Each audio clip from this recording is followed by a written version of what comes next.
안녕하세요. 가성비 좋은 원격학원 솔루션 줌플러스입니다. 동영상 강의 사이트를 운영하려면 원격학원으로 등록을 하거나 아니면 원격 평생교육시설로 신고를 해야 하는데 둘 중에서 어떤 것으로 하면 좋을지 공통점과 차이점을 알아보도록 하겠습니다. 온라인 동영상 강의와 관련된 법으로는 학원법과 평생교육법이 있습니다. 학원법에서는 원격학원을 다루고 있으며 원격 평생교육시설은 평생교육법에서 다루고 있습니다. 법에서는 평생교육시설이란 용어를 쓰고 있지만 실생활에서는 평생교육원으로 많이 사용하고 있습니다. 이들 법에서는 수강 대상에 따라 그 적용을 달리하고 있는데 학원법에서는 학교교과 교습학원과 평생직업교육학원으로 구분하고 있으며 평생교육시설은 성인을 대상으로 한다고 평생교육법에서 밝히고 있습니다. 학원법에서의 구분으로 학교교습과정을 교습하거나 초중고 등의 학생을 수업 대상으로 하면 학교교과 교습학원입니다. 학교교습과정이란 초중고 교육과정, 진학지도, 예능 등 표에서 보는 영역들이 여기에 속하는데 영어 회화와 같은 실용 외국어도 초중고 학생을 주된 교습 대상으로 한다면 학교교과 교습학원으로 구분됩니다.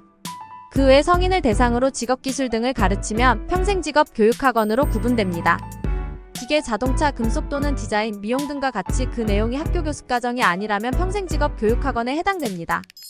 여러분의 온라인 강의 교습과정이 영어, 회화 등 실용 외국어인데 성인을 대상으로 한다면 평생직업교육학원으로 등록할 수도 있고 아니면 평생교육원으로 신고할 수도 있습니다. 만약 실용 외국어를 강의하는데 그 대상이 초중고 학생은 물론 성인까지 포함된다면 초중고 학생을 보호하기 위한 학원법의 취지에 따라 학교교과 교습학원과 평생직업교육학원으로 각각 등록하거나 아니면 학교교과 교습학원과 평생교육원으로 신고해야 합니다. 다시 정리해봅니다. 초중고 학생을 수강 대상으로 하는 온라인 강의 사이트를 운영하려면 학원법에 따라 학교교과 교습학원으로 등록해야 합니다. 그리고 성인을 수강 대상으로 하는 온라인 강의 사이트를 운영하려면 학원법에 따라 원격 평생직업교육학원으로 등록을 할 수도 있고 평생교육법에 따라 원격 평생교육시설로 신고할 수도 있습니다. 자, 여기까지가 온라인 강의 사이트를 운영하고자 할 때 꼭 해야 하는 법적인 절차에 대해서 정리한 것입니다. 용어가 비슷하고 개념도 잘 들어오지 않아서 조사하면서도 꽤 어려웠는데요. 영상을 만들 때도 표는 밋밋하고 건조해 보여서 가급적이면 사용하지 않으려고 했는데 도저히 정리가 안 돼서 어쩔 수 없이 다 고치고 결국 표를 사용했습니다. 체계나 분류를 이해하는 데는 아무래도 표가 도움이 되잖아요. 영상을 보실 때 표를 보시면서 찬찬히 갈래를 구분하시면 도움이 좀 되실 거예요. 자, 그럼 본 영상 제목에 쓴 원격학원과 평생교육원의 공통점과 차이점에 대해서 이제 알아보겠습니다. 원격 평생직업교육학원과 원격 평생교육시설은 공통점이 많습니다. 성인을 교습 대상으로 하는 점, 원격 수업이 인정된다는 점, 교습 시간의 제약을 받지 않는다는 점, 시설 면적 기준이 적용되지 않는 점, 교육지원청에 비슷한 서류를 제출하는 점 등에서 공통점이 있습니다. 그리고 차이점으로는 다음과 같은 것들이 있습니다. 원격 평생직업교육학원은 학원법의 적용을 받지만 원격 평생교육시설은 평생교육법이 적용된다는 점. 원격 평생직업교육학원은 평생교육사가 필요 없지만 원격 평생교육시설은 평생교육사가 필요하다는 점. 원격 평생직업교육학원은 변경사항 신고 의무 등 관리 감독이 엄격한 편이지만 원격 평생교육시설은 이에 비해 다소 부담이 적은 편이라는 점 등에서 차이가 있으니 이런 점을 참고하셔서 판단하시면 좋겠습니다.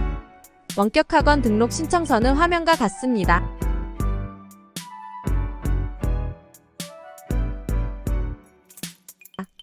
평생교육시설 신고서는 화면과 같습니다.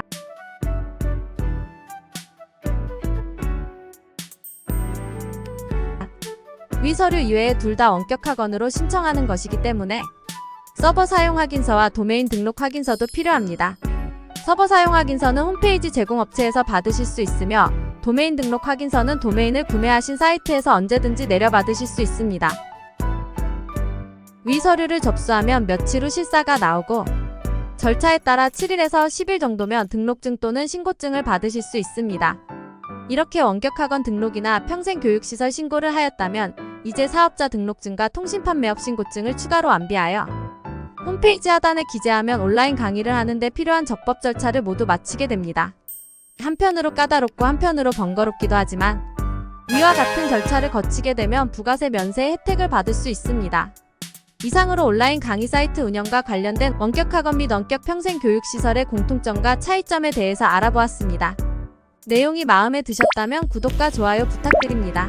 지금까지 가성비가 좋은 원격학원 솔루션 줌플러스였습니다.